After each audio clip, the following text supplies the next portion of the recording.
Engineer, lawyer কিংবা doctor হতে গেলে কিন্তু একটা মিনিমাম কোয়ালিফিকেশনের দরকার পড়ে। কিন্তু কখনো চিন্তা করে দেখেছেন কি ভারতের প্রধানমন্ত্রী হতে গেলে আপনার কি কি কোয়ালিফিকেশন দরকার? অন্যান্য জবের মতন কিন্তু এখানে আপনার এডুকেশনাল কোয়ালিফিকেশনের দরকার পড়ে না, বাট তিনটে জিনিস কিন্তু মাস্ট। ফার্স্ট হলো আপনাকে অবশ্যই ভারতের নাগরিক হতে হবে। সেকেন্ড হলো আপনাকে অবশ্যই লোকসভা বা রাজ্যসভার মেম্বার হতে হবে। থার্ড হলো এখানে কিন্তু একটা নির্দিষ্ট এজের দরকার পড়ে।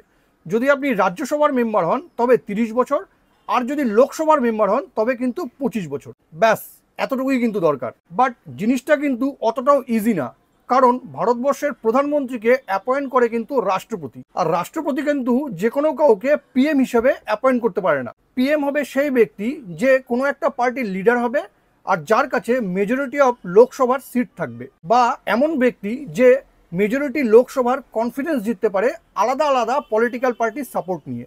এখানে একটা ইন্টারেস্টিং ফ্যাক্ট হলো ভারতের লংগেস্ট সার্ভিং পিএম হলো পণ্ডিত জওহরলাল নেহরু। টোটাল 16 বছর 286 দিন। ভিডিওটি ইনফরমেটিভ হলে অবশ্যই শেয়ার করুন।